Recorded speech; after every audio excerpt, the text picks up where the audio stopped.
राउर सबन के हमार प्रणाम। राउर सबन का स्वागत बा बिहार एक नई सोच में। ये चैनल पे हमन के बात करेनी बिहार से जुड़ल खबरन के, ओहो पूरा भोजपुरी में, ताकि राउर सबन के पसंदीदा भाषा भोजपुरी बनल रहे और राउर सबन के खूब मजा आवे। तो अगर राउर सबन के हमार चैनल पसंद आवत होके तो कृपया के सब्सक्राइब कर डाली और एक बेल आइकन पे जरूर दबाएं। बेल आइकन दबैले के बाद आल पे कह दिए ताकि एक को वीडियो मिस न होके। आज ये वीडियो में हमन के बात कल जाए लालू जी के जन्मदिन पर। 11 तारीख के उनके जन्मदिन है, 11 मई के, और ए पार उनके जन्मदिन में कोनो केक को कटले की व्यवस्था नहीं हुई, बल्कि गरीबन के खाना खिलावल जाए। बिहार के 72,000 से अधिक श्रमिकन के खाना खिलाकर ए पारी लालू जी के जन्मदिन मनावल जाए। आरजेडी के प्रदेश अध्यक्ष में जगन्नाथ सिंह वही कहत रहना है कि हर साल लालू जी के बर्थडे बड़े विशेष तरीका से मनावल जाला, धूमधाम के साथ मनावल जाला, लेकिन ए पार गरीबन के भोजन खिलाकर जन्मदिन मनावल जाए। 11 मई के आरजेडी प्रमुख लालू यादव के जन्मदिन है। जैसा कि हम सब इनके पता बा, हर साल उनके जन्मदिन बड़ी धूमधाम से मनावल जाला, बहुत तैयारी की जाला, लेकिन ए पारी बड़ी सादगी के साथ मनावल जाए। प्रवासी मजदूरन के भोजन खिलेले की व्यवस्था कल जाए। ये बात के जानकारी खुद तेजस्वी यादव अपने ट्विटर अकाउंट से ट्वीट करके जनमानस के बताइने। कहना है कि ए पारी लालू जी के बर्थडे गरीब जनमानस के बीच जाकर भोजन खिलाकर कल जाए, गरीब सम्मान दिवस के रूप में मनावल जाए। ये बीच 72,000 से अधिक श्रमिकन के भोजन खिलेले की व्यवस्था कल जाए।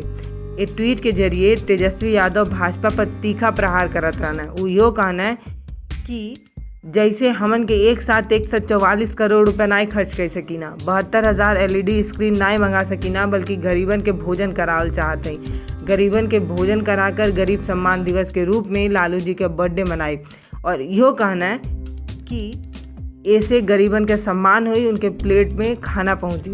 ये बात के पुष्टि आरजेडी के प्रदेश अध्यक्ष जगन्नाथ सिंह भी कहना। वो आगे कहना है कि हर साल लालू जी के बर्थडे बड़े धूमधाम से मनावल जाला, लेकिन ए पारी सादगी के साथ मनावल जाए।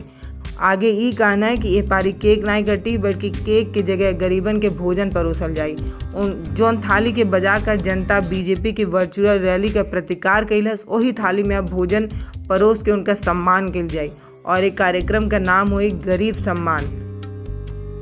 अब पार्टी द्वारा निर्धारित जौन कार्यक्रम बा, वही के तहत पार्टी के तमाम नेता कार्यकर्ता सूबा के सभी प्रखंड मुख्यालय में पहुंचिए और गरीब सम्मान दिवस मनाइए।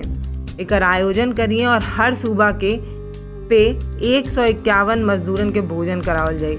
इस मौका पर विशेष तैयारी कल जाता। और राउत समन के बता दी कि पिताजी से मिले जाइए तेजस्वी यादव।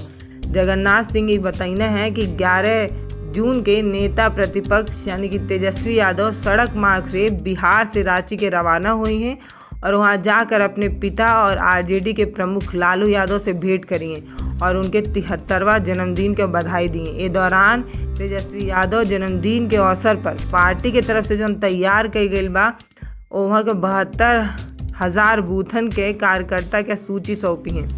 राउत सबन के बता दी कि विधानसभा चुनाव के तैयारी में लग गई बे आरजेडी। बतावत चली कि 7 जून के राष्ट्रीय जनता की दल की तरफ से गरीब अधिकार दिवस मनावल गईल बा। पार्टी चुनावी साल में प्रवासी मजदूरन के मुद्दा जोर शोर से उठैले में लगल बे। जगन्नाथ सिंह इस साफ कहत नजर आई है कि बिहार में जौन प्रवासी मजदूर लौट के आयल हमें वो बहुत परेशान है, बहुत समस्या में है और हम उनके साथ खड़ा हैं। राउत सबन के पता हुई कि ये समय जेल में बंद हमें लालू। बिहार के पूर्व मुख्यमंत्री और आरजेडी के प्रमुख लालू यादव ए वक्त चारा घोटाला के मामले में झारखंड के राजधानी रांची के जेल में बंद हैं। स्वास्थ्य कारणों के वजह से अब लालू जी के अस्पताल में भर्ती करा गई बा। उनके मधुमेह और दिल के बीमारी से वो पीड़ित हैं। इसके अलावा उनके किडनियों भी ठीक तरीके से काम नहीं करेले। कोरोना के मामले का हवाला देते हुए झारखंड के कृषि मंत्री अपने पार्टी के सामने ये सुझाव रखना है कि लालू जी के जेल से रिहा कल जाए, लेकिन उनके खुद के पार्टी आरजेडी उनके इस मांग के खारिज कर दिलस। तो राहुल सबन के ये वीडियो कैसा लगल बा वो कमेंट बॉक्स में लिखकर ज़रूर बताएं। वीडियो अच्छा लगल हो तो चैनल के सब्सक्राइब ज़रूर करें, ताकि हम दोबारा जौनों वीडियो लेके आएँ राहुल सबन के लौके। और दूसरा वीडियो हम ऐसे ही जल्दी लेकर आई वो भोजपुरी में। तो राउत सबन के कैसा लगा था ये कमेंट बॉक्स में लिखकर ज़रूर बताएं और राउत सबन अपन ख्याल रखी। नमस्कार, राम राम।